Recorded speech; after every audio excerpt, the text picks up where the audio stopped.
Okay, so welcome back. Welcome back. So we're going to continue talking about memory. We've been talking about memory for the last two lectures. We're going to continue talking about memory today, and specifically, we're going to talk about memory as it pertains to Arduino devices. So to Arduino, the Uno, Mega, etc. Okay.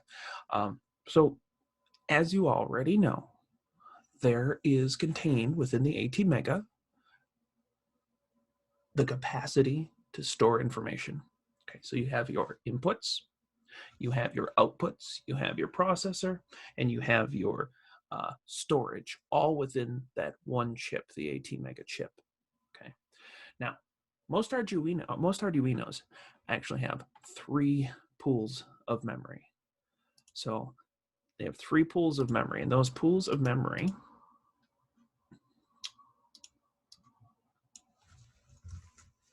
I'm just going to write this on the whiteboard.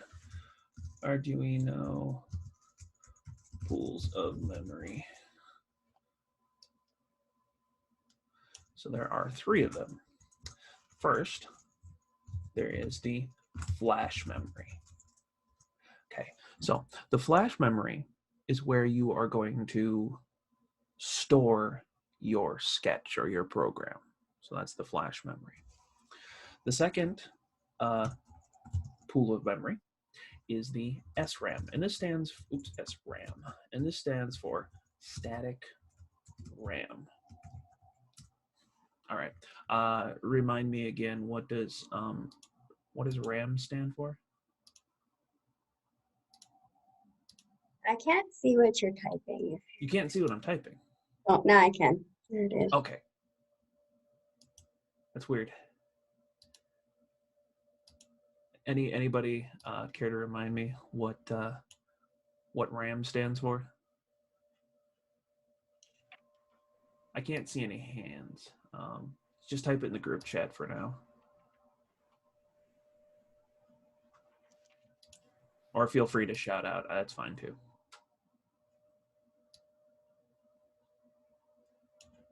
Where the heck is the group chat? There you go. Yes. Okay. Yep. All right. Cool. Everyone's got it. So random access memory. Okay. So this is where the sketch creates and manipulates variables while it's running. Okay. So this is where when the when the program is running, it will store the variables associated with the various ints that you've declared, and the floats, and all that sort of stuff. That's where it will store them while it is running, and that is also where it is manipulated. Okay, so those are the first 2. Now the third pool of RAM, this built-in whiteboard's kind of a pain in the butt, to be honest. Let's see here. Where did my tool set go? It's up here. All right. So the third pool of memory is the EEPROM. Okay, now this is a little bit funky, and I'm not going to get into it a whole lot today, but we will talk about it on Friday at length. So the EEPROM stands for electronically erasable. I'm going to give myself more room here. There we go. Electronically erasable, programmable, I can't spell programmable, read-only memory. Not memorty, memory. Okay, let me just, well, I guess I can't edit that now. Maybe if I press Control-Z. Oh, crap, what did I do? Oh, this whiteboard feature. I'm thinking I should probably use something other than this. So that is EEPROM, electronically erasable, programmable, read-only memory.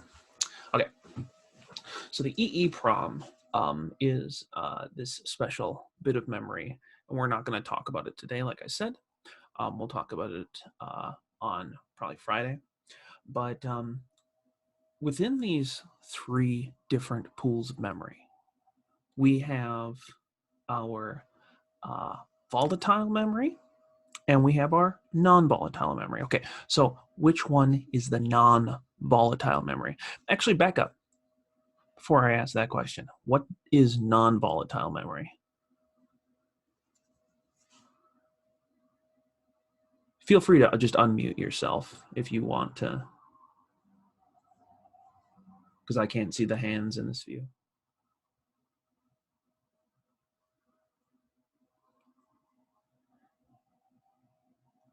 Come on, someone brave. Someone's got to be brave. What's non-volatile memory?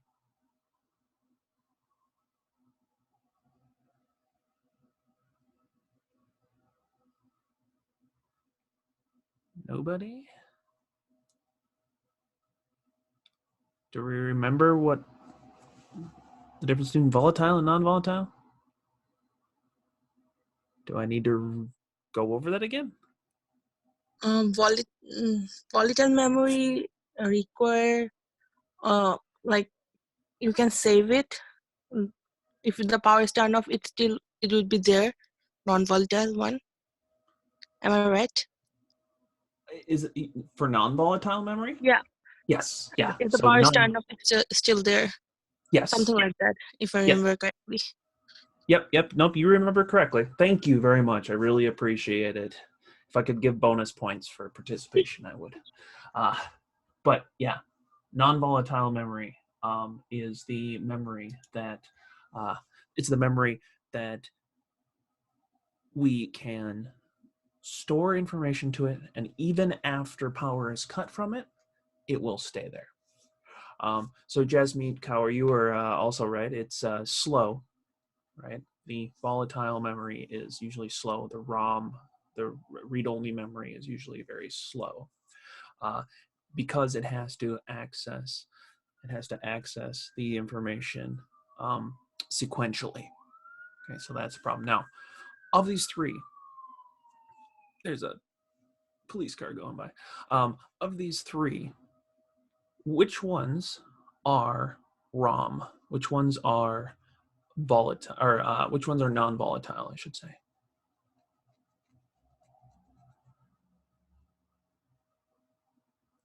So which pools are non-volatile?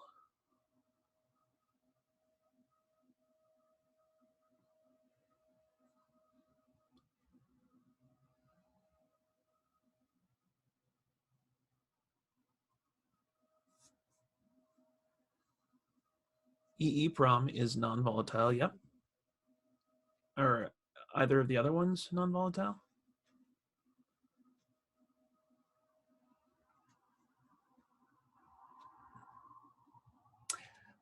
The SRAM is actually volatile.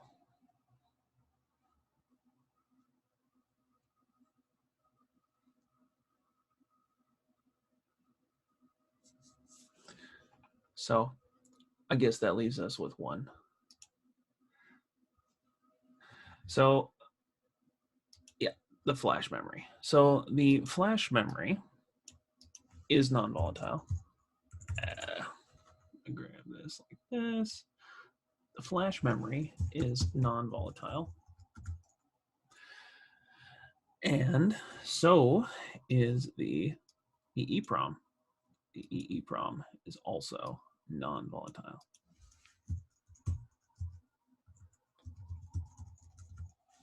Okay, so that leaves us with the static RAM, so the SRAM. So the SRAM is the bit that is volatile. So that means that once you turn off the Arduino, the SRAM will be gone. Everything stored on the SRAM will be gone. Okay. Now the SRAM is actually 2 KB, so it's 2 kilobytes of memory. That's how much memory you have in the SRAM. So you can store 2K bytes worth of variables. Now this is not a whole lot. This is actually very, very little that you can store to the SRAM. In fact, none of them have a large amount of memory. So the flash memory itself, anybody know what the flash memory can hold?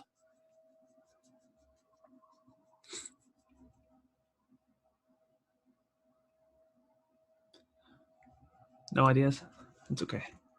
So the flash memory itself, where you store the programs, can only hold 32 kbytes, so 32 kilobytes of information. And that is a very small amount. And then the EEPROM itself, the EEPROM only has 1 kilobyte.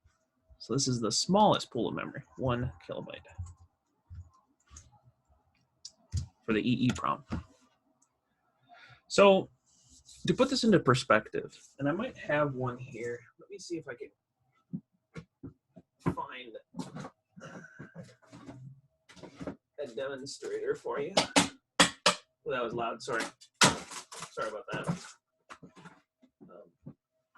Hold on a second. I have a demonstrator for you. Let's see here. Gotta go into my closet.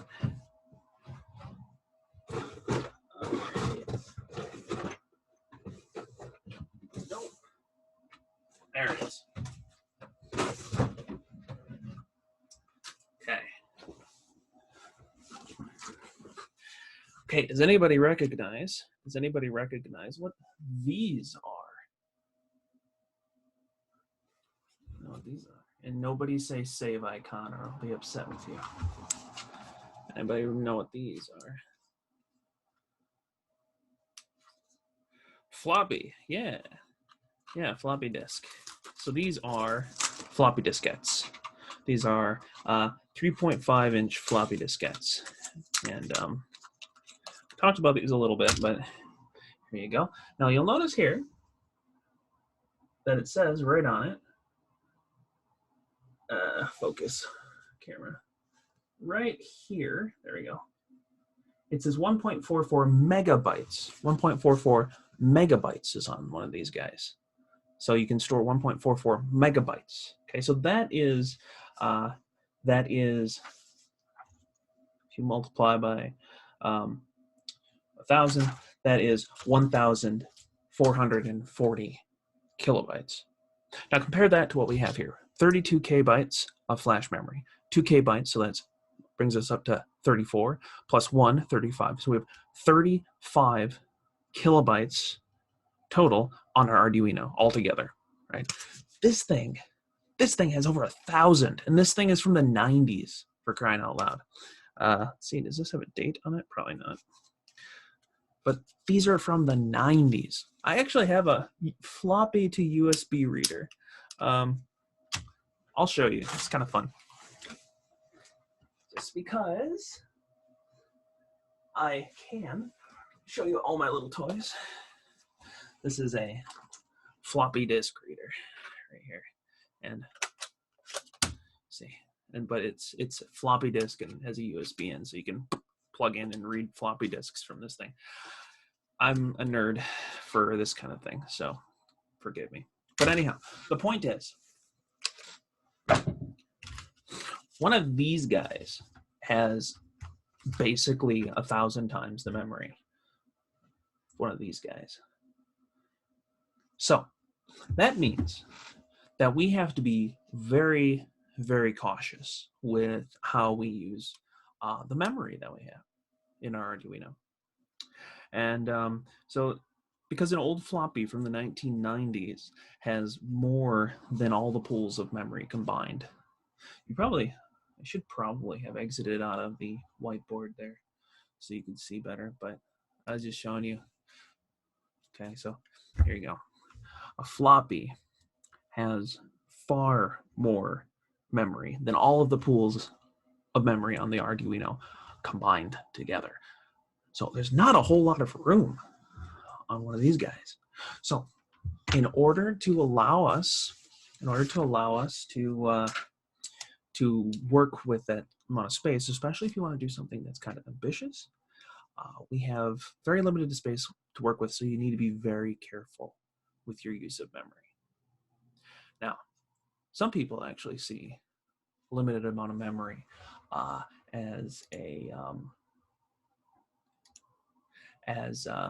challenge. Now you may, I don't know if you've heard of this, but there are challenges out there where they will, competitions out there where they will say, hey, write us a video game in under 4K and under 4 kilobytes of memory. And the end result are some really, really interesting games. So for example, I will show you. There is a game that was written by none other than Marcus Persson, and I will broadcast this. Anybody know who Marcus Persson is?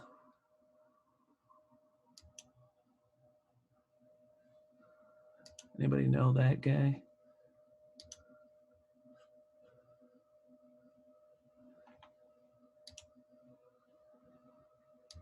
Oh, you need Java. Okay, that's fine. We can just watch a video of it.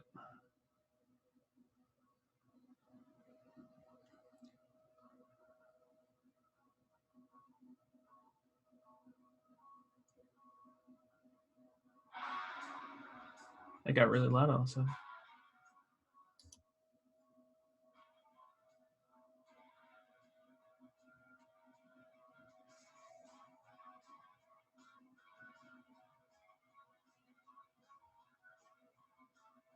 I should full screen this for you. There you go.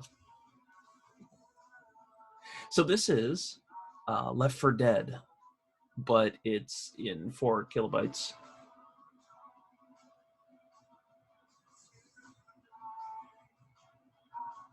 Anyhow, we don't need to watch that for too much longer. So. Okay. So Left 4K Dead, that was actually written by Marcus Persson, and Marcus Persson, he goes by the alias Notch. Anybody know who that is now? Nobody knows who Notch is? Yeah, exactly. Okay. Minecraft, very good. Marcus Persson was the creator of Minecraft. So the guy who made Minecraft decided to enter into one of these game jam challenges. Left 4K Dead was the result that he came up with, which is pretty cool. And you can play it. It's actually available on. It's actually nope, that 404. It's available on itch.io. So if you're interested in that kind of thing, it's available on itch.io. Another one that I want to show you, and this is all leading to something. Another one that I want to show you is this really cool game called KKrieger. And KKrieger is a first-person shooter. So I'll show you a little bit of KKrieger gameplay. Okay, let's press pause. And let's switch to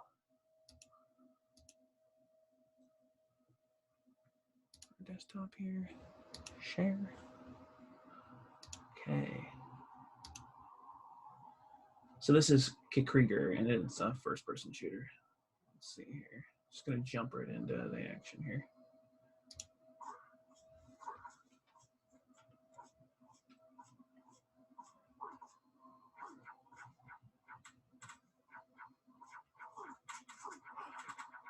Now, looking at this, it doesn't look like a whole lot. It looks like, you know, a crappy 1990s first-person shooter. And the graphics are certainly not much to look at. The shadow effects are kind of,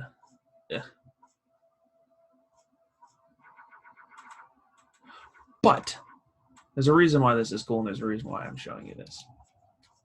So the reason why this is cool and the reason why I'm showing you this is that KKrieger is a game that was written in only 97.28 kilobytes. That's 97.28 kilobytes. That's it, right? 97.28 kilobytes.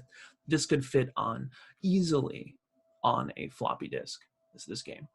And it was written by a German team, and their entire point was to go out and try to develop a game that could run with very, very limited amount of room. Now, the reason why I'm talking about all this is what I'm leading up to here now. There are a number of tricks that you can use in order to work with a compressed amount of space. Of course, you have a very compressed amount of space on your Arduino. One of the most interesting tricks and one of the most widely used tricks is called procedural generation. Okay, how many of you have ever heard of procedural generation? Like, raise your hand, or the green check mark, whatever. I see 2 people. I think there's 3 people that have heard of procedural generation. Okay, so not a whole 3 people, 4 people.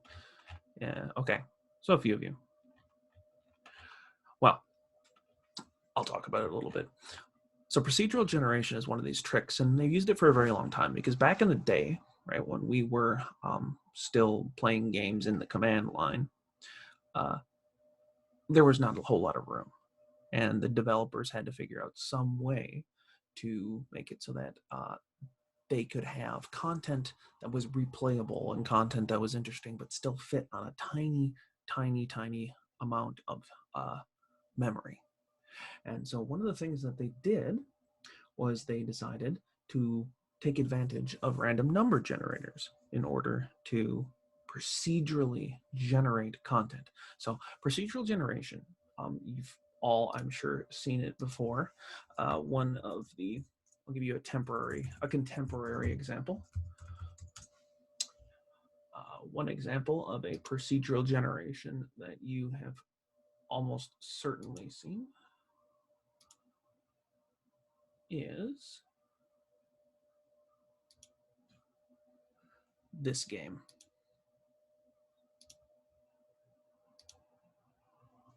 So obviously, this is Minecraft. Minecraft, if you look at the terrain here, I'm just going to kind of zoom in here.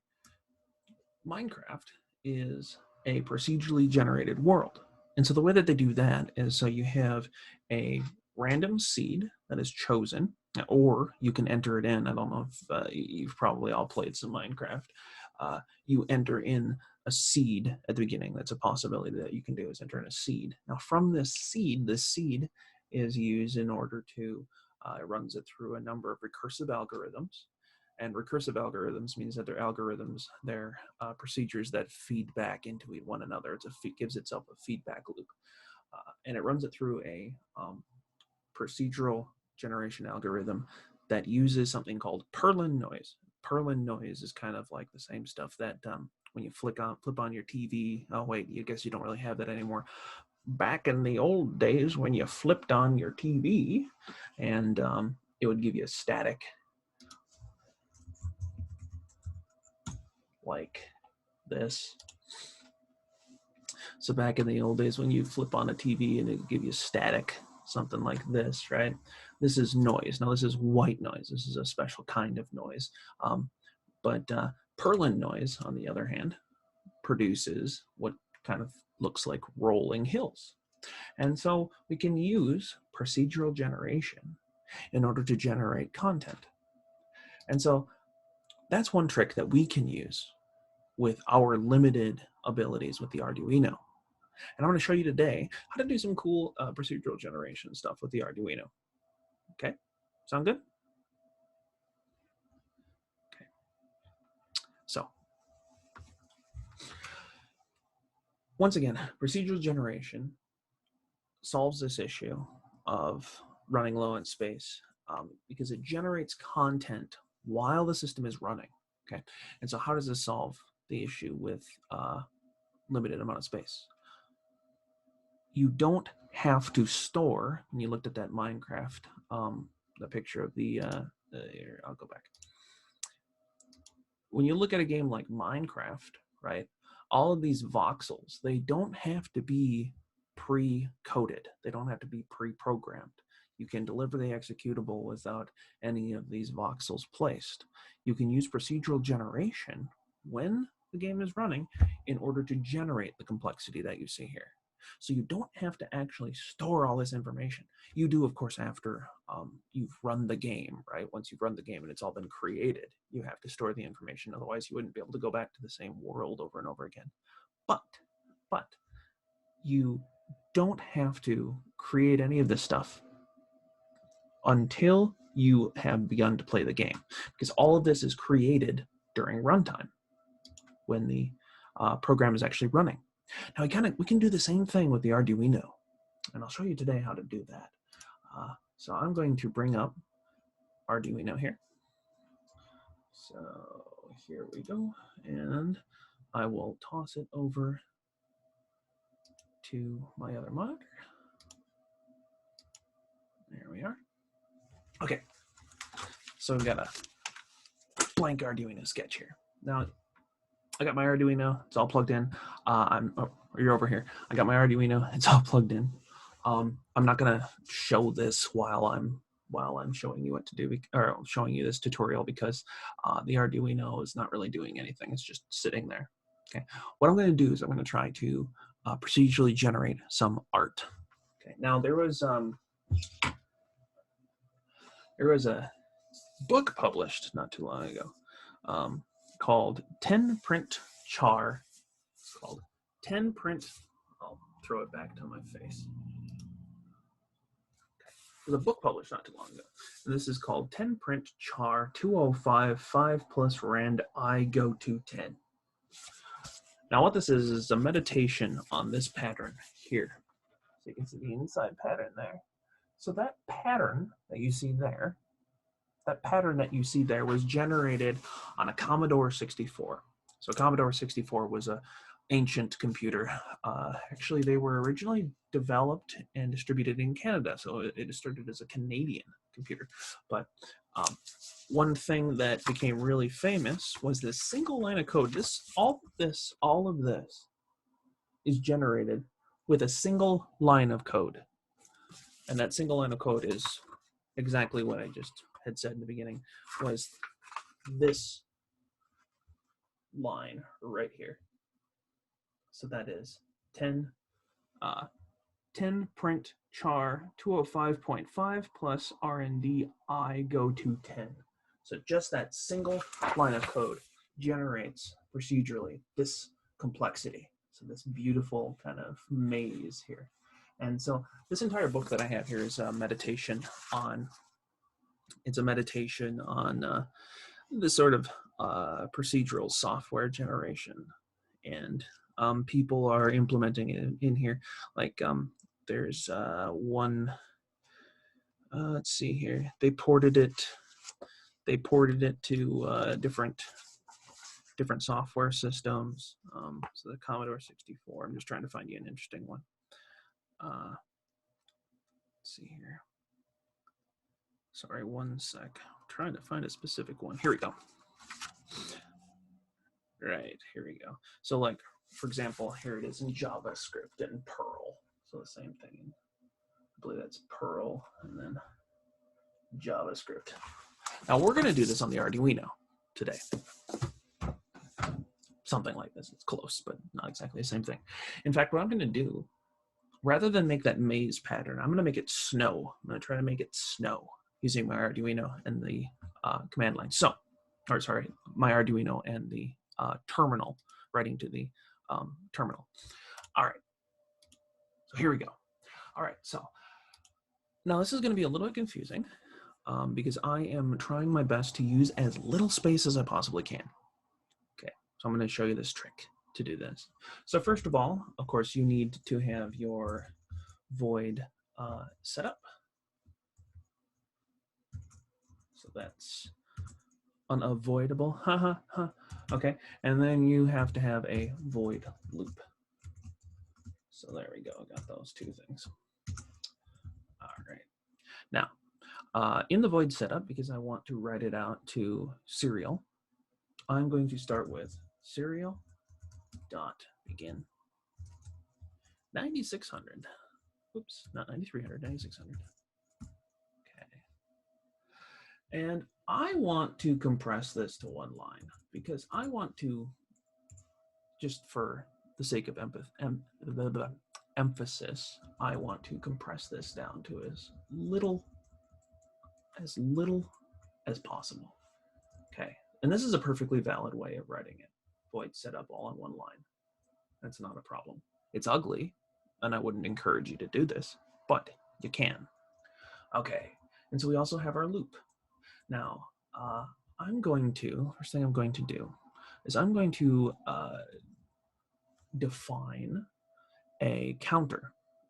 Okay, because what I want to do, what I'm seeing here is I want my pattern. So when you saw that pattern that I had showed you before, I want that pattern to only go out so far. We're going to print this to the terminal, over the terminal, the USB terminal. So I want to print out only so far. So I'm going to start by defining a counter.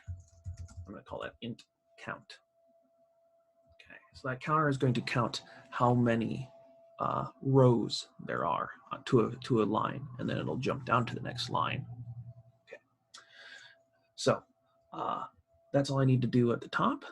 Now we're going to go down. I'm going to try to break this up for you as simple as possible. Okay, so I'm going to write an if statement. If count is less than 200. Okay, so I'm going to write out 200 characters per line. So if count is less than 200. Then I'm going to serial dot print,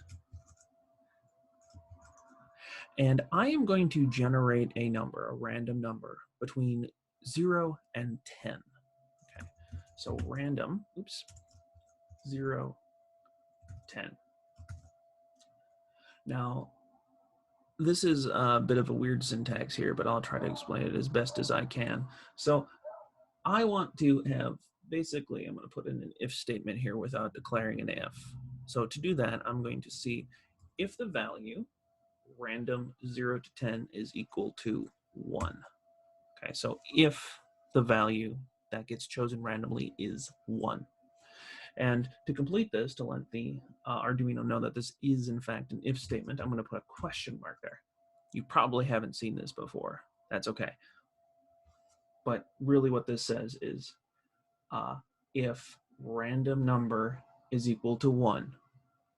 Now, I then have a, if this condition is met, I can say generate, I'm going to go with a slash slash, so that will represent, it'll come over as a sideways slash.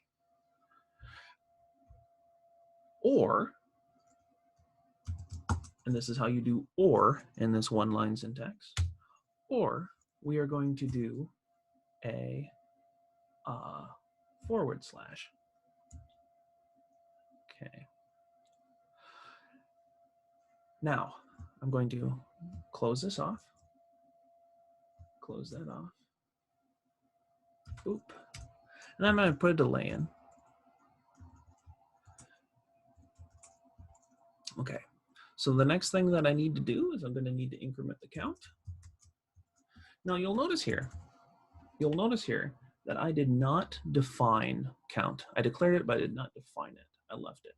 So the default value is going to be whatever, well, it depends on the system. I believe that it'll be the last value that it started, or that it was at, which is perfectly fine. We don't really care that much. So we're just going to leave it count plus plus. It should start off at 0. Sometimes it doesn't. Whatever, depends on whether or not our garbage collection is working. So count plus plus. And then we are going to close off this if statement. All right, now else. We're going to put an else statement in here. And I'm going to else count equals 0. And then serial dot print line.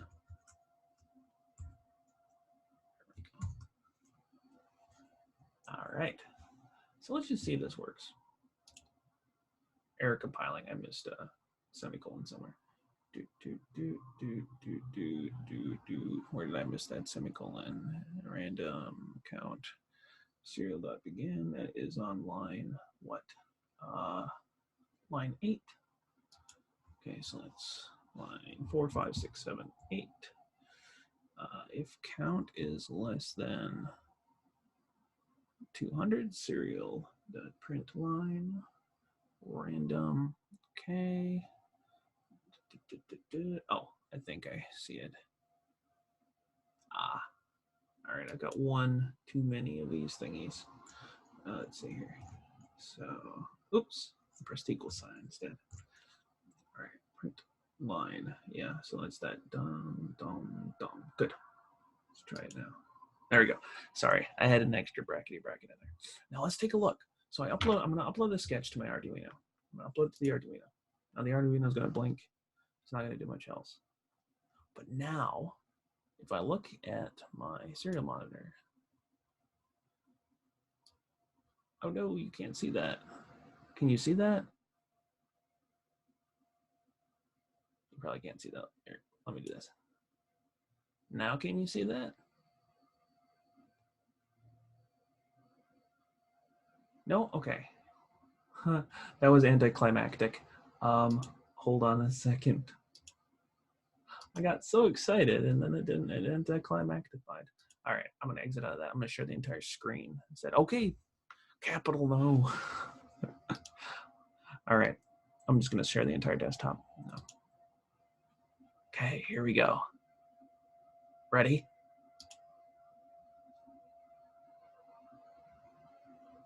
There we go.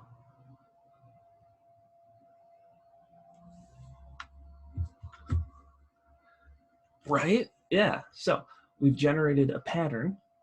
We're generating a pattern here. And this is all procedurally generated, this entire pattern. And we're up to, I don't know how many lines, probably a couple hundred, or probably 100 or so now, which trying to store all this would be completely impossible.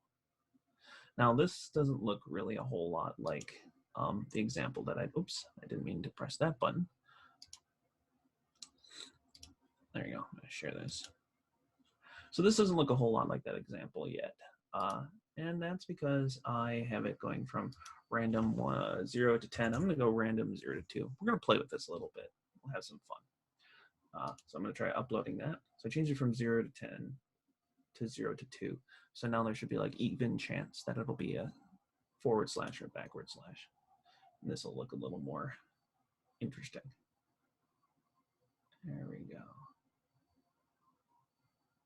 So it's not quite exactly this, but you know, it doesn't have to be. The fact is that we're producing an emergent pattern here. Okay, so now I think I mentioned at the beginning what I wanted to do. Rather than do this, I wanted to make it snow. So what I'm going to do now is I'm going to, rather than having these slashes, I'm going to put in a star, and I'm going to put in a space. And I want the snowflakes to happen not as frequently as the spaces between them, so that it looks more like snow. So I'm going to change that from 0 to 1, or to 2, to 0 to 100. So let's have a look here. We're gonna make it snow. There we go.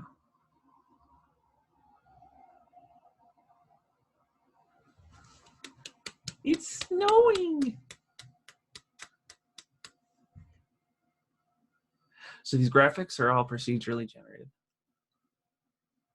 Yeah, look at that. I know it's kind of lame, but seriously, like we're making a snow scene right now, and just using a few lines. Let's make this even more impressive. Let's reduce this down. Let's reduce this down into as few lines as we possibly can. We've got a minute left, so I'm going to go ahead and do that. And you know what? I'm actually going to. There we go. Now I have reduced this down, and we've only got a minute, so I can't show you the whole thing. But we've reduced this down to 1, 2, 3, 4, 5, 6 lines. 6 lines. So all I did was I compressed the if statement down into 1 line, and I compressed the else down into 1 line. So we've got 6 lines of code now. So let's have a look at this one and see if it works.